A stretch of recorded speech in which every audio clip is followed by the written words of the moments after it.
그다음에 해외 연수, 교환학생 뭐 이런 거 가겠다고 하는데 제가 말리거든요. 특히 3학년 말이나 4학년 때 가겠다고 하면 제가 말려요. 근데 기업에서 실제로 중요하게 여기는 건 실제 현장 근무라는 거죠.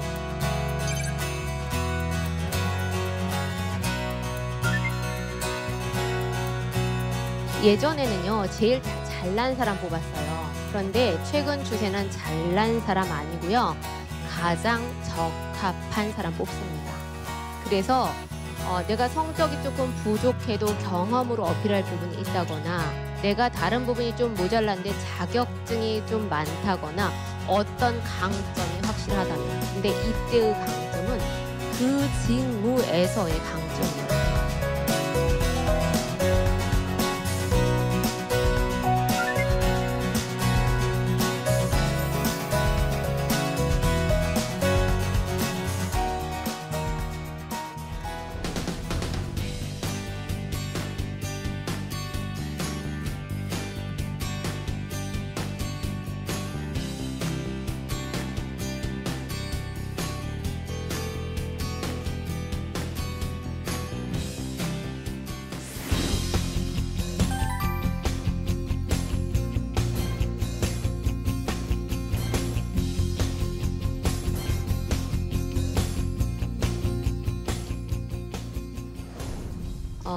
저는 오늘 그 2019년 채용 동향하고 여러분이 어떻게 준비를 하면 취업에 조금 더 빨리 성공할 수 있을지, 조금 더 내가 원하는 기업에 성공할 수 있을지 알려드리려고 하고요.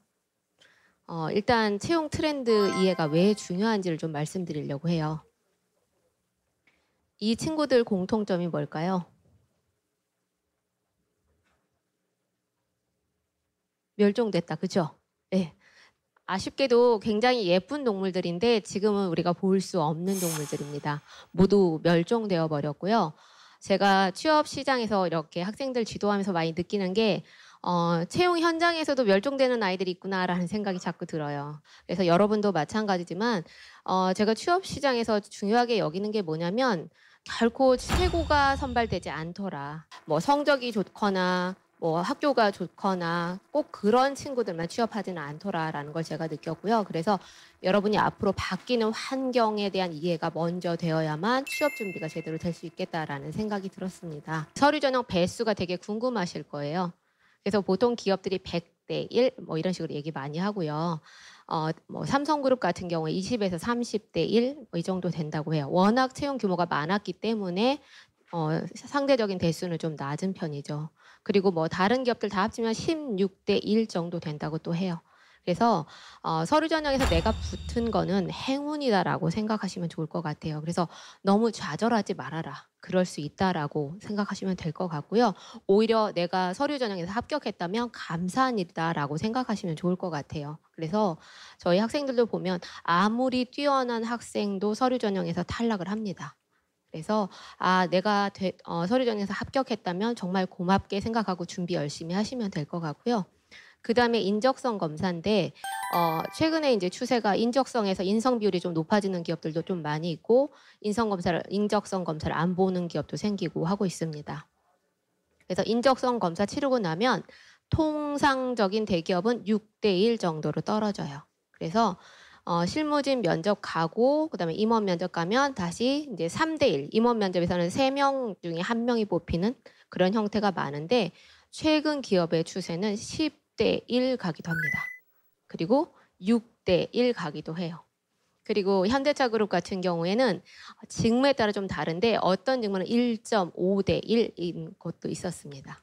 그래서 이거는 실제로 이제 취업한 학생이 가서 이제 물어보니까 그 정도 된다더라라는 얘기를 해서 저도 알고 있고요. 그래서 기업마다 좀 다릅니다. 그리고 보통 최종 면접에서 떨어진 친구들은 필터링이 된다고 해요. 그래서 그 다음에 서류 전형에서 서류 합격이 안 되는 그런 경우도 좀 있습니다. 그래서 요즘은 최종 합격, 불합격한 친구들이 꽤 많이 나오고 있어요. 그래서 일단은 최종 합격, 불합격한 기업 중에서는 필터링하는 기업이 많으니까 최종 합격, 불합격한 기업보다는 내가 지난번에 인적성 검사라던가 다른 전형에서 떨어진 기업을 조금 더 내가 업그레이드해서 지원하는 것도 하나 전략일 수 있습니다. 그리고 마지막으로 우리 학생들이 신체 검사 우습게 보는데 저 신체 검사에서 문제가 된 친구들 꽤 많이 봤어요. 그래서 어떤 친구들은 신체 검사 전날 술 먹고 신체 검사 받아가지고 뭐 간 수치 높게 나와서 재검받기도 하고 어떤 친구는 모르던 지병이 발견돼서 우리 가족에 이런 가족력이 있었구나라는 걸 알게 되기도 하는데 대부분의 기업들은 2차, 3차 검진까지 허용을 해주고 있습니다. 그래서 아주 좀 치명적인 질병 아니고서는 기업에서 조금 너그럽다라고 아시면 될 것 같고 너무 당황해하지 않았으면 좋겠어요. 그래서 재검 나오면 다시 한번 조금 건강 다시 한번 관리하고 어저께 내가 혹시 그 검진 전에 뭐 술 또 이제 음식 먹지 않았나 이런 거 다시 한번 확인하시면 좋을 것 같고요. 그리고 제가 대학원에서 많이 했던 게 이 역량 모델링이랍니다. 그래서 여러분이 이제 기업에서 그 입사 지원서 작성하거나 아니면 자기소개서 쓰거나 그다음에 면접 갔을 때 질문 나오거나 했을 때 그것에 기반이 되는 것들이 보통 그 역량 모델링에 기초하고 있어요. 그래서 공통 역량하고 직무 역량을 나눠서 이 신입사원한테는 공통적으로 이러이러한 건 꼭 필요해. 그리고 또 이 직무에서 이러이러한 능력은 꼭 필요해라고 하면서 그 역량들을 일단 뽑아내고 그 역량과의 매치도를 좀 보는 편입니다. 그리고 이제 또 채용에 있어서 저는 운도 많이 작용한다라고 보는 게 여러분은 보통 이 가운데 자기소개서 작성, 인적성 검사, 면접 뭐 이런 거를 준비하시지만 실제 기업에서 인사 쪽에서 근무하시는 분들은 채용 시즌이 되면 엄청나게 많은 요소들을 고려를 하셔야 돼요.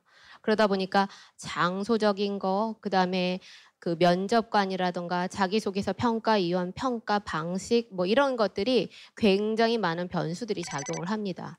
그러다 보니까 어떤 친구들 면접장 갔더니 등 뒤에서 뭐가 떨어졌대요.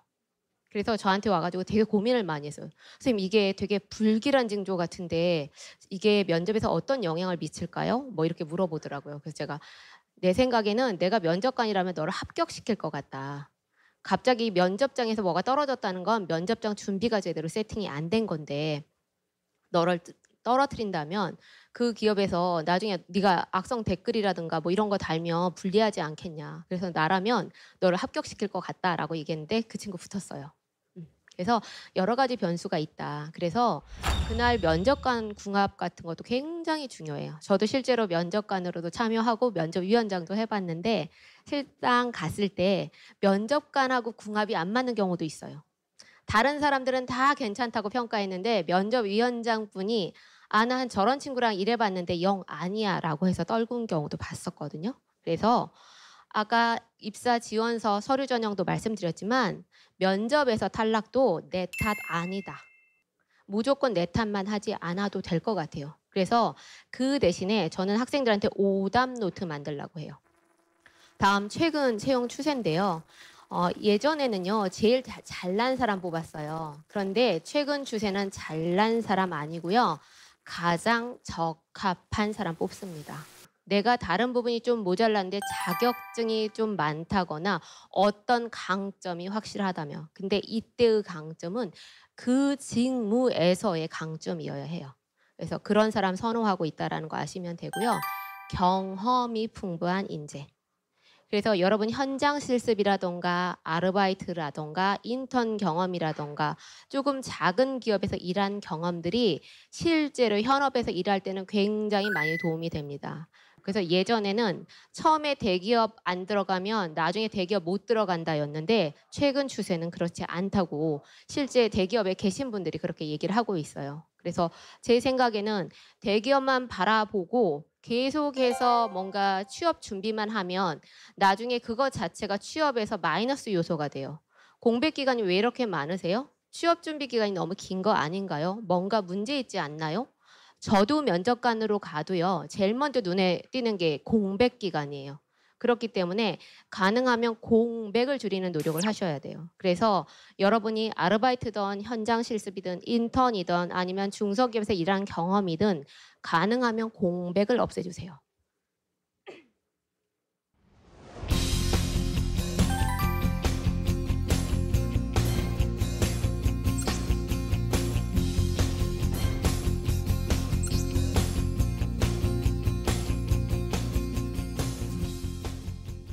다음은 이제 2019년 채용 트렌드인데요. 제가 2018년 트렌드부터 좀 같이 엮어서 말씀을 드릴 거예요. 우선 2018년에 나왔던 그 키워드예요. 근데 여러분 대충 아시겠지만 인구론, 인문계 90%는 논다. 문송, 문과라서 죄송합니다. 좀 부정적인 키워드가 많았죠. 그리고 금수저, 이생망, 뭔가 타고난 계급이 있는 듯한 그런 느낌.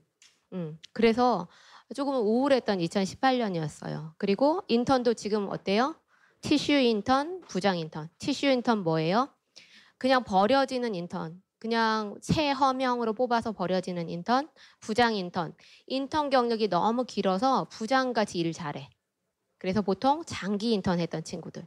그런데 전 이건 나쁘게 보지 않습니다. 제가 지도했던 학생들 중에서 체허명 인턴 했던 친구들이요. 대기업 공채 때 서류 전형 합격률이 훨씬 높아졌고요.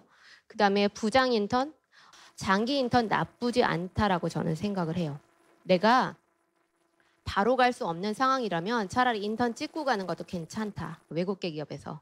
근데 아주 최악의 조건에 뽑을 사람이 없으니까 그 친구 뽑은 거예요. 그래서 이 친구가 처음에 6개월을 본인이 100만 원을 받으면서 한 달에 100만 원 받으면서 거기서 6개월 인턴 했거든요. 지금 연구소 들어가 있어요. 그만큼 좋은 경험을 이 친구는 거기서 한 거예요. 그래서 그런 경험도 나쁘지 않으니 여러분이 공채 준비도 좋지만 사이드로 내가 너무 경험이 없어서 자기소개서에 어필할 부분이 없다면 그런 것도 저는 꼭 활용해 보시라고 말씀드리고 싶어요. 작년에 이슈가 됐던 거예요. 그래서 일단 그 최저임금 인상됐던 거랑 그리고 주 52시간 근무제 이것 때문에 기업에서 면접에서도 이 질문을 굉장히 많이 했기 때문에 여러분이 이 부분을 알고 계셔야 되고요. 그다음에 주 52시간 근무제가 되면서 기업에서 채용이 조금 늘어난 부분이 좀 있어요. 그래서 특히 생산 라인에서 일하는 뭐 관리자급 같은 경우에 교대 근무로 해서 조금 늘어난 경향이 있습니다. 그리고 이제 그 채용에 있어서 최근 3대 이슈가 뭐냐면 블라인드 채용하고요. 그다음에 직무 적합성 중시 그리고 수시 채용이에요. 그래서 작년에부터 아마 느끼신 분들은 있을 테지만 공채가 왜 이렇게 안 뜨지? 그런데 막 공채가 뜨고 있는데 갑자기 수시가 똑같은 게 막 수시로 막 뜨니까 정신이 없다 이런 생각 드셨을 거예요. 그리고 특히 올해 상반기 공채 많이 안 떴어요. 그러면서 기업들이 조금 필요한 직무로 수시 채용하고 있습니다. 조금 더 자세히 설명드릴게요. 우선 블라인드 채용이 들어온 게 된 이유는 뭐냐면 부정이 있었죠. 채용 부정이 있었기 때문에 그거를 좀 방지하는 차원에서 블라인드 채용이 많이 늘어났어요. 그래서 학생들이 블라인드 채용이 뭔지 잘 모르더라고요. 그래서 저희 학생 중에 하나는 병풍 뒤에서 면접 보는 거냐라고 물어보더라고요. 네, 블라인드 채용은 일반적인 스펙이라고 부르는 학교라던가 사는 지역이라던가 그다음에 이 친구의 성적이라던가 이런 객관적인 지표들을 가능하면 보지 않고 그 직무에서 꼭 필요한 것들 지식이라던가 경험 위주로 보겠다라고 해요. 그래서 여러분이 직무 관련된 지식과 그다음에 직무 관련된 경험이 훨씬 더 중요해졌다라고 하시면 될 것 같아요. 그래서 공공기관 준비하시는 친구는 아시겠지만 NCS 그래서 그 직무에서 필요로 하는 역량을 미리 오픈해주고 그거에 맞는 서류와 그거에 맞는 경험을 바탕으로 해서 면접 보는 거죠. 그리고 그걸 바탕으로 해서 객관적인 스펙 보지 않고 블라인드 면접 실시하고 있죠. 그리고 그 다음으로는 수시 채용인데요. 수시 채용 같은 경우에 가장 두드러진 추세가 뭐냐면 공채하고 수시 채용을 병행하는 거예요. 그래서 끄트머리 보시면 대기업에서 지금 공채하고 수시 채용 비율 같은 거 보시면 동시에 같이 실행하는 경우가 많이 늘어나고 있어요. 그래서 아마 이 추세는 수시 채용 비율이 더 늘어나면 늘어나지 줄어들진 않을 거다라고 보는 거예요. 그리고 이제 공공기관 채용인데요. 2017년부터 2018년, 2019년에 들어서 점점점 채용이 늘어나고 있어요. 그래서 보시면 아시겠지만 2017년보다 2018년에 한 3,000명이 늘어났고요. 2019년에는 약 500명 가까이 늘어났어요. 근데 이 채용 자체가 신입, 인턴, 경력, 고졸 합쳐서 이렇게 늘어나고 있기 때문에 고졸자 같은 경우에 고졸 채용에서 조금 더 본인들이 노력을 하시면 좋을 것 같고, 그다음에 체허명 인턴 체제도 있으니까 체허명 인턴, 그리고 채용 전제형 인턴 있으니까 그것도 잘 활용하시고요. 특히 경력자분 계시면 경력 채용도 본인이 활용하시면 좋을 것 같아요. 그래서 정말로 제가 공공기관 면접관 가보니까 블라인드 맞더라고요. 그래서 이 친구에 대해서 알 수 있는 정보가 많지 않았어요. 그래서 정말 공정하게 경쟁하고 있구나. 그리고 특히 여성분 같은 경우에 남녀 차별이 거의 보이지 않았습니다. 제가 면접관 갔을 때도 역량이 뛰어나다면 여성분 채용하기도 했고요. 그렇기 때문에 그런 부분을 좀 잘 아시면 좋을 것 같아요. 학교에서 멘토링을 하거나 그럴 때 그분들한테 좀 얘기를 많이 들어보면 참 좋을 것 같아요. 그래서 학생들이 가장 힘들어하는 부분이 뭐냐면 회사 생활에서 기본적인 그런 사고를 이해를 잘 못해서 면접 같은 경우도 우리 학생들이 어떤 얘기 많이 하냐면 워라밸을 강조하더라고요. 워크 앤 라이프 밸런스. 그래서 자기는 칼퇴하겠다 막 이런 얘기 하는데, 물론 이제 주 52시간 근무제 때문에 가능하면 빨리 퇴근을 시키려고 기업들은 노력은 하지만 마인드 자체가 난 칼퇴하겠다라는 자세로 들어오는 사람을 선호할 것 같지는 않거든요. 그래서 일단 그런 것들을 조금 본인이 조금 더 직장 생활 하는 사람처럼 생각하는 연습을 좀 하시면 좋을 것 같고요. 그리고 최근 빅데이터 활용이 굉장히 많이 늘어나서 기업에서 심지어 우리 회사 다니고 있는 사람 전부를 조사했다 이런 얘기 많이 해요. 이게 이제 취업 통계예요. 그래서 특히 대졸자 대상으로 한 취업 통계인데, 자, 대학 졸업 후에 취업까지 걸리는 기간이 통상 23개월, 거의 2년 걸리죠. 근데 이건 말 그대로요. 평균치예요, 평균치. 그러니까 더 빨리 하는 친구도 있고 더 늦은 친구도 있고 하다 보니까 이렇게 통계치가 나온 거고요. 그다음에 여러분 막 자기소개서 쓰면서 팔에 쥐나고 시간에 쫓기고 그러다 보니까 못 내기도 하고 잘못해서 기업 이름 틀리고 막 그러잖아요. 그렇죠? 그래서 저희 학생들 보니까 평균 50통 정도 쓰더라고요. 50통 정도 쓰는데 평균은 17.2에 썼다고 하고 그중에 2개 붙는 거예요. 2개. 그래서 많이 쓰면 그래도 좀 붙을 확률이 좀 높을 거고, 그 다음에 내가 이제 아주 좋은 스펙을 갖고 있다면 앞부분에서 아마 합격이 많이 되겠지만 그렇지 않은 친구들은 뒤 늦게까지 계속해서 서류를 써야 하지 않을까. 저는 학생들한테 가능하면 6월 달까지 꾸준히 찾아보자라고 얘기해요. 왜냐하면 좋은 대학, 좋은 스펙을 가진 친구들이 앞부분에 막 경쟁을 해서 얘네들이 좋은 기업을 먼저 선점하거든요. 그러다 보니까 내가 약간 스펙에서 마이너스 요소가 있다면 일반 기업을 지원하는 친구에 한해서 그렇다면 그 친구들은 좀 뒤에 뜨는 기업, 수시 채용 이런 것도 조금 확인해 보면 좋을 것 같아요. 그리고 토익이라던가 그다음에 학점 같은 경우에는 대졸자 평균인데 이건 말 그대로 평균이에요. 평균. 그래서 사실 합격한 친구들 보면 이거보다 높은 친구도 있고 이거보다 낮은 친구도 있어요.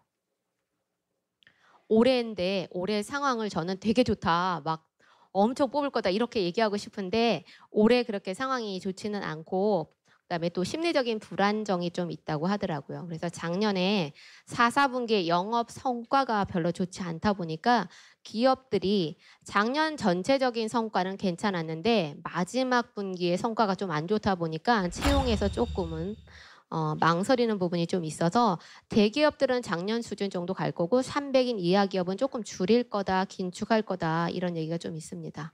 그리고 이제 작년 대비해서 올해는 뭐냐면 스펙 부분보다는 뭐 직무 역량 중요하게 할 거고 자기소개서나 뭐 소양 부분보다는 AI 도입이라던가 블라인드 면접 그리고 인성 위주로 많이 갈 거다라고 얘기하고 있고요.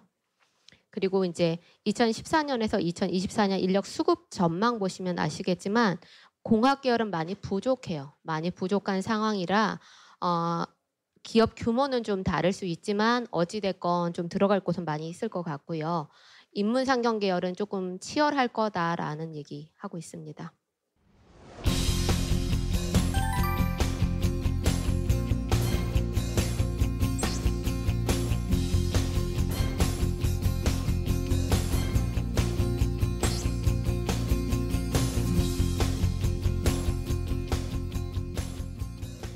그리고 이제 세부 전략 말씀드리겠습니다.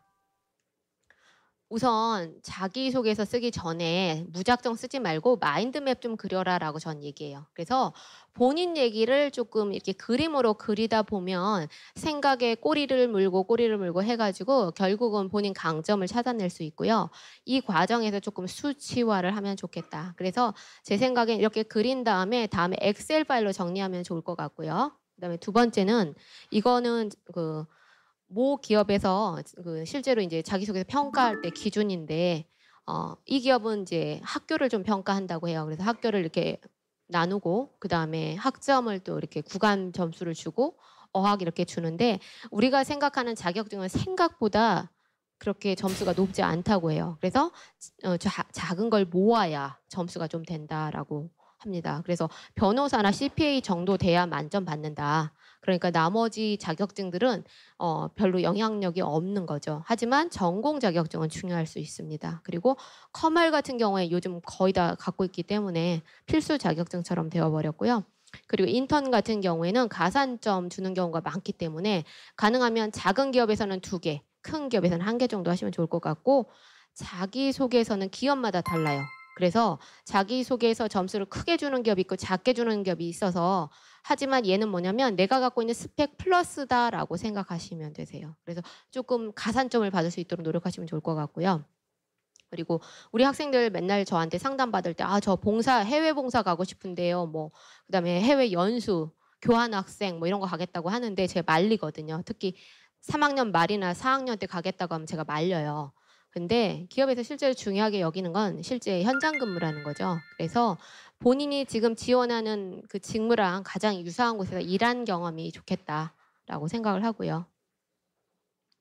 그리고 이게 이제 자기소개서 평가할 때 제가 실제로 평가했던 건데 이렇게 공통 역량하고 직무 역량으로 나누어져요. 그래서 중요한 게 뭐냐면 수치화하지 않으면 구체성이라는 점수를 줄 수가 없어요. 그래서 여러분 자기소개서에서 가능하면 성과라고 할 수 있는 거, 그러니까 내가 노력한 결과물에 대한 거는 가능하면 숫자로 표현하시면 좋을 것 같고요. 그다음에 어떤 프로젝트라던가 어떤 활동을 했을 때 뭐냐면 몇 개월 동안 몇 명이 어떻게 역할 분담을 해서 최종적으로 이런 결과를 얻었습니다. 라는 걸 2갈식으로 좀 쓰시면 좋을 것 같아요.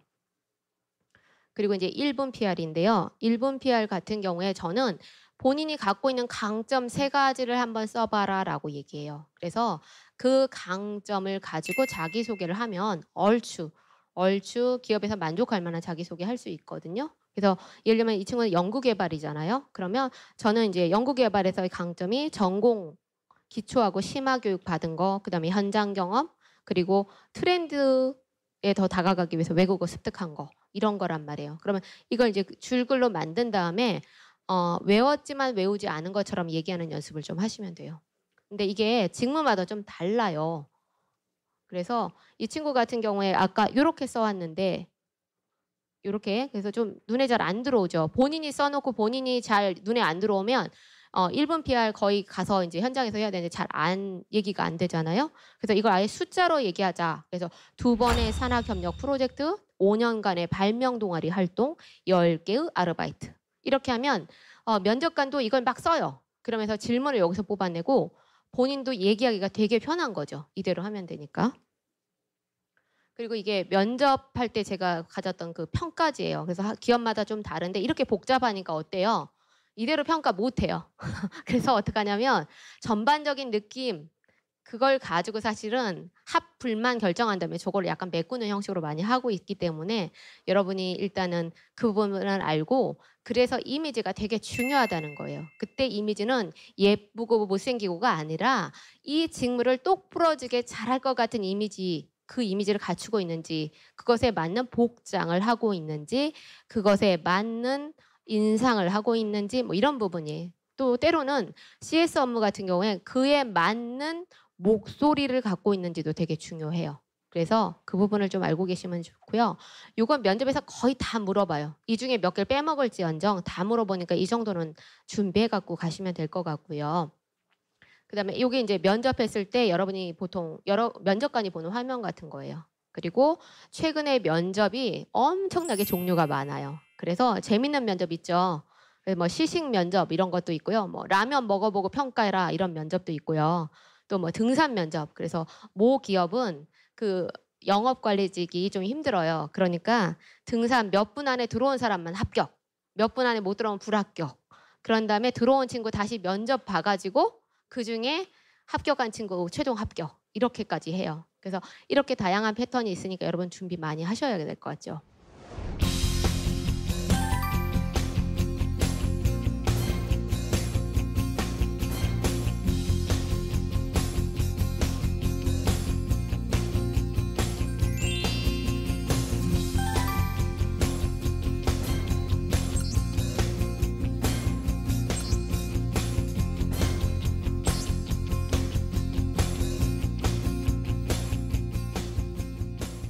오늘 제가 짧은 시간에 여러분한테 이 트렌드에 대한 전반적인 말씀 드렸고요. 오늘 감사드리겠습니다. 이상으로 마치겠습니다.